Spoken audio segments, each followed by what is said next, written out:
Bapak Ibu yang dikasihi dan diberkati Tuhan. Apa kabar? Luar biasa. Mari siapkan hati kita mau sembah Tuhan. Sungguh kita mengucap syukur kita punya Bapa yang baik, Bapa yang sempurna, Bapa yang selalu ada buat setiap kita. Kami mengucap syukur Tuhan. Kami mengucap syukur Bapa, Kau baik buat setiap kami. Kau selalu ada buat setiap kami. Kau yang selalu menguatkan setiap kami. Pegang kami dan jangan pernah lepaskan kami dalam Tuhan.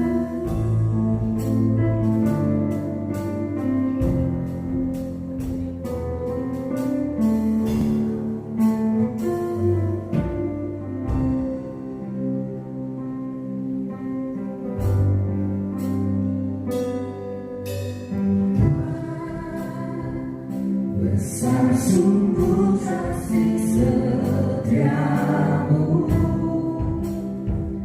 nyata sungguh perlindunganmu, tak satu kuasa mampu pisahkan aku dari kasih-Mu.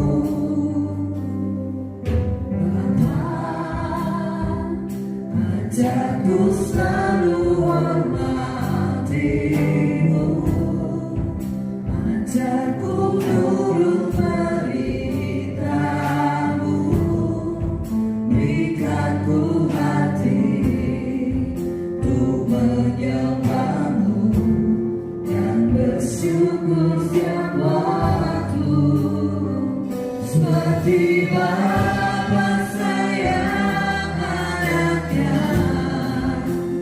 Demikianlah Engkau mengasihiku, Kau jadikan biji mata-Mu, Kau berikan semua yang ada padamu, seperti Bapa sayang anaknya. Demikianlah Kau menuntun langkahku, hari depan indah Kau beri, dan jalanmu yang terbaik bagiku. Bapa ajarku selalu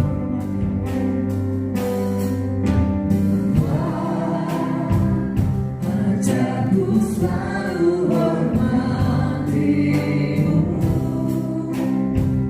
ajarku turut perintah-Mu, berikanku hati untuk menyembah-Mu dan bersyukur setiap waktu, seperti Bapa sayang anaknya.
kami, basuh setiap hati kami Tuhan.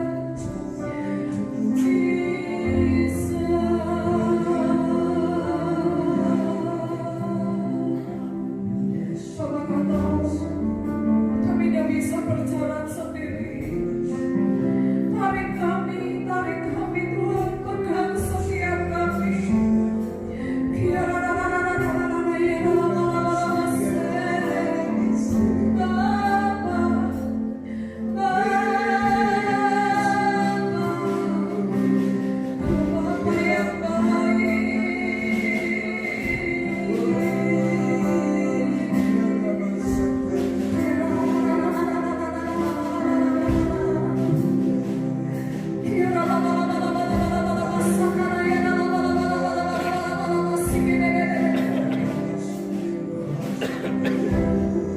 Apapun yang kami alami di hari-hari ini, kami mau tetap berkata oh Bapa kami yang baik.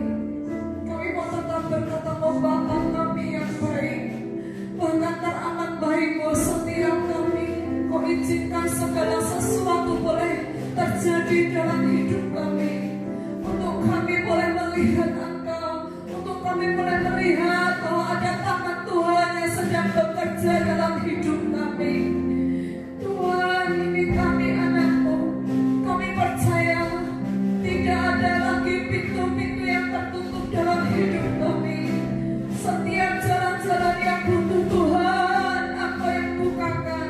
Setiap pintu-pintu yang tertutup Tuhan bukakan.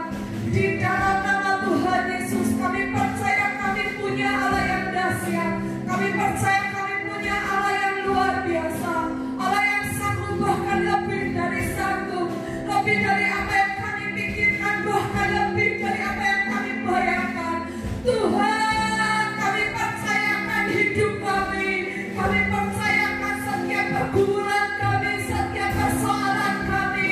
Kami mau tetap berharap penuh hanya kepada Engkau. Pegang kami dan jangan pernah lepaskan kami. Engkau yang mengajari kami untuk kami terus tetap berharap hanya kepadamu. Engkau yang mengajari setiap kami untuk kami mau tetap melihat hanya kepadamu. Di dalam nama Tuhan Yesus, dalam nama Tuhan Yesus. Dan biarlah mulai pada hari ini Tuhan, kami mau ambil komitmen yang baru di hadapan Engkau. Seluruh hidup kami, seluruh hati kami, tubuh, jiwa dan roh kami, semuanya hanya untuk menyenangkan hati Engkau. Tuhan yang ambil alih, Tuhan yang pegang kendali setiap kami. Di dalam nama Tuhan Yesus, dalam nama Tuhan Yesus, kami percaya akan terus ada kegerakan-kegerakan yang ajaib yang Tuhan kerjakan buat gerejanya, yang Tuhan kerjakan buat umatnya, yang Tuhan sedang kerjakan di akhir zaman. Terima kasih Bapak, terima kasih. Dan kami serahkan Tuhan ibadah pada saat hari ini. Pegang kendali dan ambil alih semuanya. Di dalam nama Tuhan Yesus kami berdoa. Dalam nama Tuhan Yesus kami mengucap syukur. Biar setiap kita yang diberkati. Mari sama-sama katakan amin. Haleluya. Saudara percaya bahwa setiap kita ada dalam perlindungan Tuhan. Amin. Setiap kita ada dalam genggaman tangan Tuhan. Amin. Boleh kasih, nggak usah kasih tos ya. Tapi katakan kepada sebelahmu, Tuhan menetapkan setiap langkah hidupmu. Jangan takut dan jangan khawatir.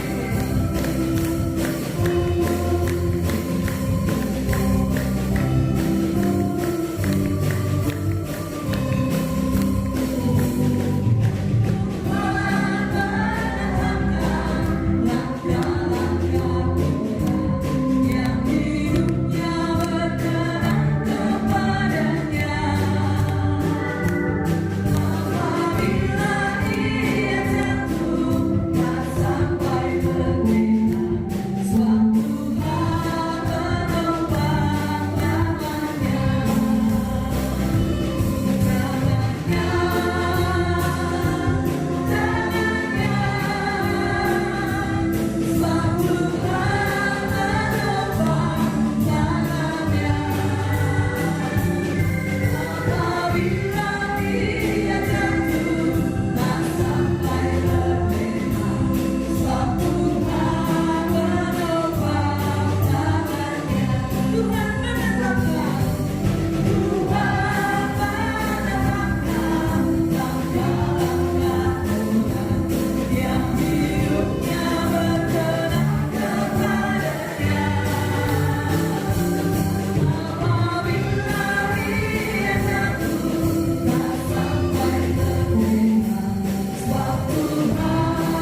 sebentar kita boleh mendengarkan firman Tuhan. Percayalah bahwa waktu Tuhan pasti yang terbaik. Kadang kita tidak mengerti. Kadang kita tidak mengerti apa rencana Tuhan dalam hidup kita. Tetapi apapun yang terjadi dalam hidup kita, semuanya untuk kebaikan kita. Dan kau izinkan sesuatu terjadi. Kami percaya, Ku percaya semua untuk kebaikanmu. Dan nanti telah tiba waktumu. Ku percaya kuasa-Mu memulihkan hidupku. Waktu Tuhan pasti yang terbaik. Walau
Yesus, dalam nama Tuhan Yesus. Mari Roh Kudus bekerjalah, mari Roh Kudus berkaryalah. Engkau yang menjawab, engkau yang boleh menyentuh. Bukakan dan singkapkan segala sesuatunya. Ajari setiap kami untuk kami bisa mengerti. Ajari setiap kami untuk kami bisa memahami. Ajari setiap kami untuk kami bisa melakukan apa yang Tuhan mau kami kerjakan. Bukan karena kami, tetapi kami rindu hidup kami hanya untuk menyenangkan hati Engkau. Kami rindu hidup kami berguna. Kami rindu hidup kami bermanfaat. Kami rindu hidup kami hanya untuk Raja di atas segala raja. Roh Kudus, kami mengizinkan Engkau yang akan berkata-kata pribadi lepas pribadi. Di dalam nama Tuhan Yesus kami tidak izinkan kuasa kegelapan, kami tidak izinkan iblis mencuri setiap benih firman Tuhan. Dan bila benih itu boleh tertanam dalam hati kami, benih itu boleh tertanam dalam hidup kami, dan benih itu boleh bertumbuh bahkan berbuah lebat. Di dalam nama Tuhan Yesus kami serahkan Tuhan semuanya dalam tangan kasih-Mu. Di dalam nama Tuhan Yesus kami berdoa, kami mengucap syukur, dan biar setiap kita yang percaya dan diberkati, mari sama-sama katakan amin. Shalom, selamat pagi, selamat hari Minggu. Saudara-saudara yang terkasih di dalam nama Tuhan Yesus, juga Bapak Ibu yang tinggal di rumah-rumah, kita lanjutkan khotbah kita.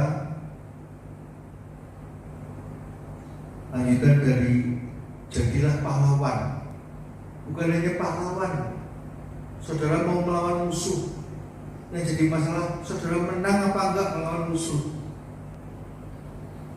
Jadi kita belajar bahwa hari ini kita melihat keluarga kita nggak hilang kok. Anakku masih di rumah, suami istri pasangan masih di rumah. Tapi coba kita lihat hubungan kita dengan anak-anak mungkin sudah menjauh. Hubungan kita dengan pasangan mungkin sudah menjauh. Beberapa saat yang lalu, setiap saya masuk ke kamar anak saya, dia selalu menghindar, pindah ke kamar lain. Anak saya yang pertama juga sama, nggak mau kalau saya tidur di situ. Tanpa disadari saya berpikir, gimana keluarga hamba Tuhan kenapa nggak bisa bersatu? Jadi banyak sekali suami istri atau pasangan keluarga Kristen tinggal bersama dalam satu rumah secara fisik, masih tinggal dalam satu rumah, tapi hubungan mereka seolah-olah terhilang. Karena itu kita mau belajar rebut kembali keluarga kita. Berbicara tentang yang kedua, minggu kedua, supaya kita punya iman untuk pemulihan keluargamu. Sekarang ini belum pulih, tapi kita harus punya iman keluarga kita bisa dipulihkan. Saya punya iman keluarga saya juga bisa dipulihkan. Ketika anak saya sakit terakhir, saya sudah katakan, saya nangis ketika trombositnya turun sampai ke 30. Tuhan, tolong Tuhan, jangan sampai anak saya mati mendahului saya. Saya yang lebih tua, biar saya aja kalau harus mati. Jangan anak saya, dia sudah jadi hamba-Mu, lain dalam tari-tarian sebagai PIC. Sebentar lagi usia 22, berapa tahun lagi dia sebagai pendeta. Baru saya sadar, saya gak pernah mendoakan anak saya. Ternyata yang saya urusi cuma pelayanan jemaat semua. Keluarga gak pernah kita doakan. Nah inilah saatnya kita harus punya iman untuk pemulihan keluarga kita. Saya berkata, saya bisa Tuhan, sehingga hari ini terbentuklah misbah keluarga. Itu karena saya mulai belajar punya iman untuk pemulihan keluarga aku sendiri. Yang pertama kita belajar jangan pernah kehilangan iman untuk pemulihan keluarga. Jadi jangan ragu-ragu iman kita. Ketika pembangunan gereja ini saya harus punya iman. Ruangnya terbentuk. Bagaimana pembangunan nanti lotengnya dan sebagainya. Saya kalau di gereja lain, saya nyuruh isi saya foto nih, foto semua. Itu iman, itu mimpi, belum jadi kenyataan. Tapi saya mulai belajar harus punya iman. Kita harus berani berjuang perang untuk keluarga kita. Karena itu terus berjuang untuk keluargamu sampai perubahan itu terjadi. Kalau perubahan itu belum terjadi, jangan berhenti. Banyak orang berhenti, wah gagal aku, dia nggak punya iman. Anak-anak nggak punya iman, bagaimana orang tuanya bisa bertobat dan sebagainya. Dia belum sudah menyerah. Nek orang tuaku sudah berumur, sudah tahu sendirilah, nggak bisa. Kita terus harus berjuang. Itu sekali lagi, tanpa iman tidak bisa. Setiap keluarga pasti punya yang namanya masalah. Ada masalah yang kecil, ada masalah juga yang besar, ada juga masalah yang sangat besar. Pasti ada luka dalam sebuah keluarga akibat gesekan. Kita sering bertemu di dalam keluarga, mesti ada gesekan yang lukanya kecil, ada yang lukanya besar, ada yang lukanya sangat besar.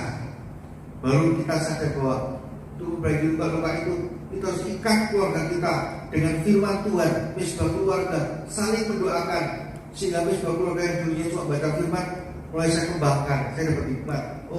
Nanti kelompok keluarga yang jemaat kalau ada, tak suruh mendoakan anaknya sendiri, mendoakan pasangan sendiri dan sebagainya. Mereka berkelompok masing-masing sendiri. Terus kita kembangkan.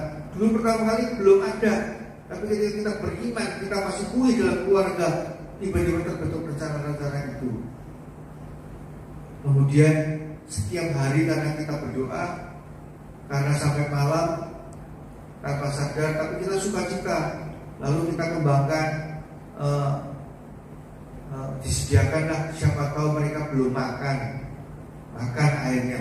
Dalam keadaan pandemi, setiap hari setelah ibadah ada makan. Maka saya berpikir lagi, kita kembangkan besok kalau ibadah hari Minggu, apalagi setiap hari pandemi saja bisa kita sediakan. Nanti hari Minggu pasti juga bisa. Sehingga nanti kalau kita udah ibadah 3 bulan lagi offline di sini, itu udah biasa. Setiap hari kita bisa kok.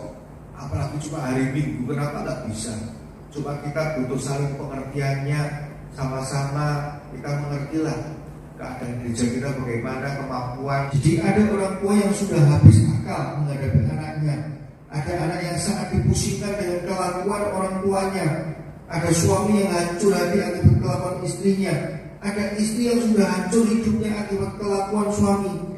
Saya tahu semua masalah itu sangat menguras energi, sangat melelahkan, sangat menyakitkan.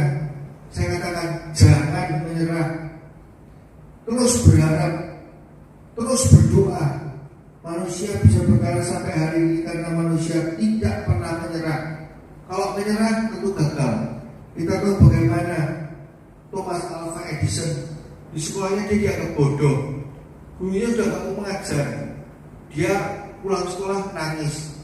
Untuk dia punya mama yang sungguh-sungguh berhati mulia, dia ajari Thomas Alva Edison.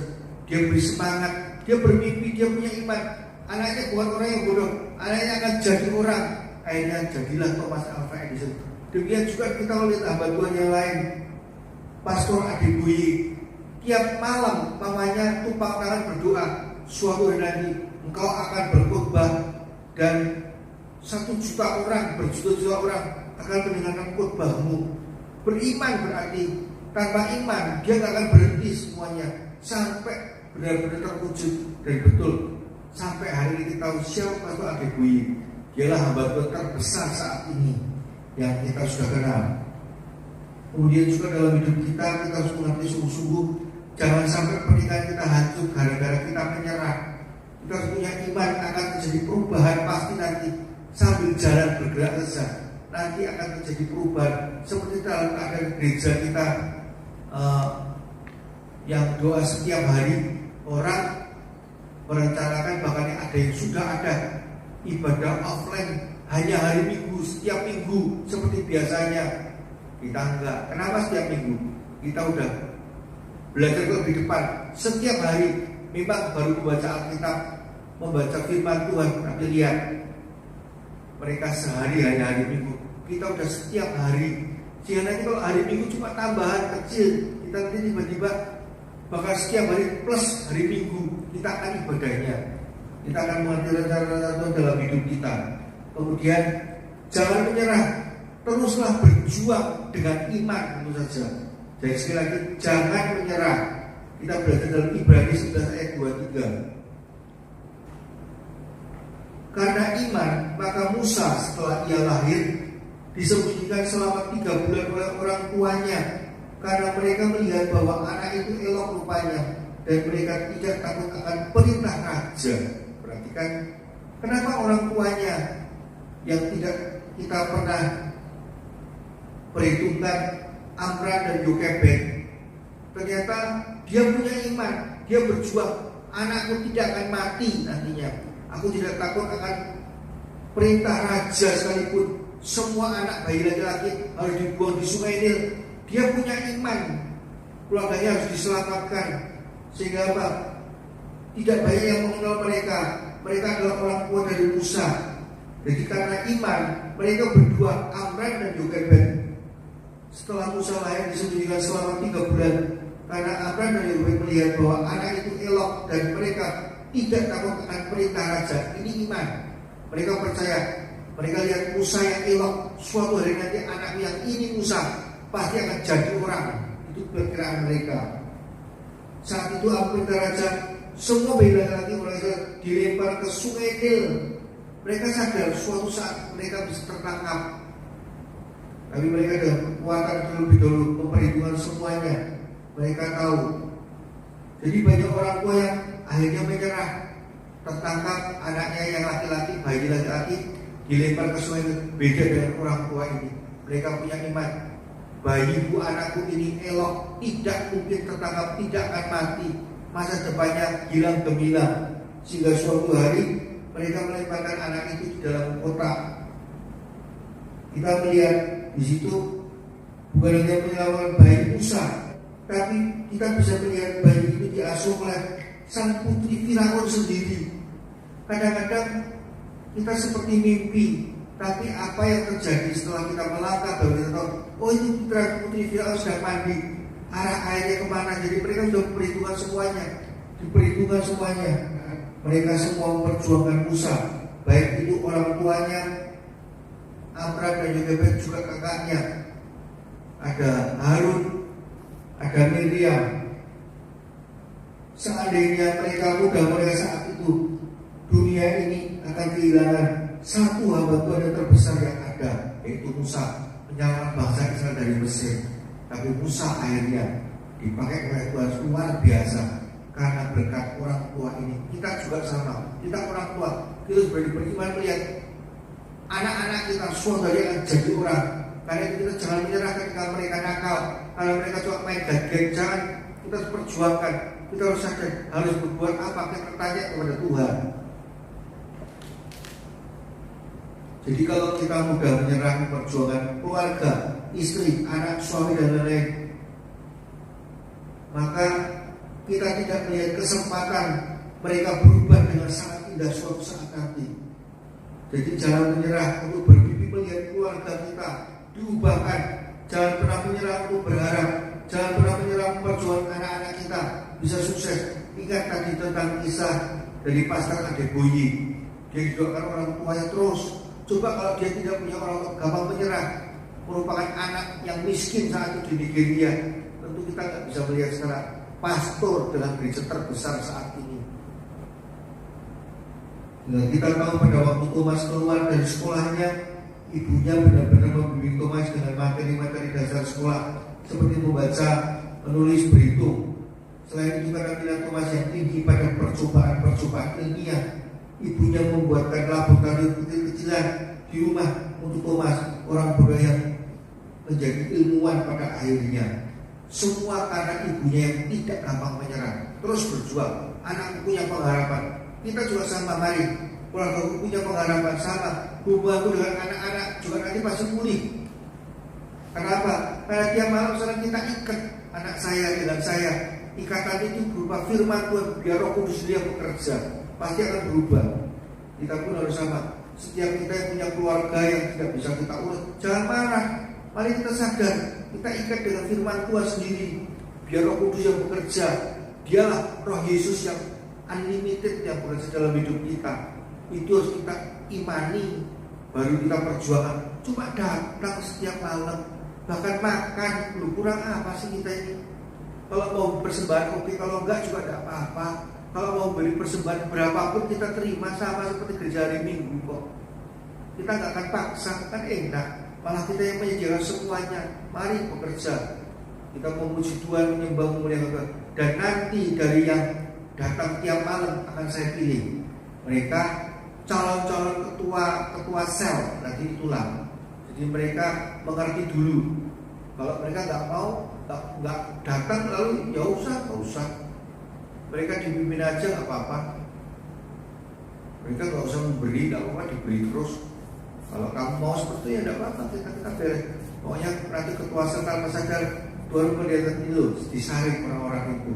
Mereka yang sungguh-sungguh mana, mereka yang nggak mau sungguh ya nggak apa-apa. Mereka yang menganggap ini pelayanan sebagai satu kehormatan, yang menganggap sebagai beban ya nggak apa. Tapi saya mau katakan bahwa saya sebagai gembala, saya sebagai pendeta, kedatangan Tuhan sudah sangat dekat. Dia mempelai pria, kita gerejanya adalah mempelai wanita. Berani masih main-main? Silakan.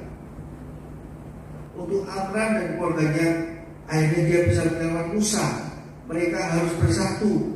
Bagaimana coba 3 bulan bayi itu disimpan, jangan sampai keluar suara bayi. Kalau ketahuan pengawal di luar rumah, ditangkap keluarga itu dibunuh. Bayinya dilemparkan ke sungai Nil, tidak ada harapan lagi. Dan menjual seorang bayi berumur kurang dari 3 bulan itu tidak mudah, harus bekerja sama. Keluarga harus bersatu. Baik Abraham sebagai kepala rumah tangga, Yokebed sebagai ibu yang menyusui bayi, bahkan Harun dan Miriam yang kemungkinan juga masih anak-anak atau remaja, semuanya bersatu demi menyelamatkan adiknya yang terkasih. Bagian Miriam apa? Kamu apa? Jangan sampai kamu mengendap-endap bayi kita nanti dimakan siapa atau mati. Arahnya bayi itu kan ke putri Firaun. Bagian Miriam ada, bagian Harun. Jadi Abraham dan Yokebed masih terus memperhatikan anak itu Musa. Kemudian wujudkan iman Anda dengan tindakan nyata sesuai hikmat yang dari Tuhan. Jadi perhatikan keluarga Abraham ini, mereka punya strategi untuk bertindak dan sebagainya. Kita juga harus sama, kita punya strategi. Strategi kita melawan kuasa kegelapan adalah oke, mungkin kita bisa ibadah 3 bulan lagi. Nggak bisa, kita harus menang. Kita udah jalan setiap hari. Bayangkan, jangan mau kalah dengan kuasa kegelapan. Setiap hari, setiap malam, nggak ada masalah. Kita duduk, tidak berdiri, kita jaga ya keadaannya. Tetap sesuai anjuran pemerintah, tetap kita jaga. Tapi kita harus punya strategi juga untuk bertindak, harus ada tindakan. Terus paling tidak minimal keluarga saya sendiri, saya mau selamatkan mereka untuk menjawab kedatangan Tuhan yang kedua kali. Kapanpun, kapan saja kita harus siap, punya minyak, punya api dengan belajar firman Tuhan, membaca firman Tuhan itu, ya. Jadi kita pun harus bersama-sama menyatu dalam keluarga, paling tidak kepala keluarga seperti saya di keluarga. Saya harus memimpin, saya harus bertindak, saya harus bertanggung jawab.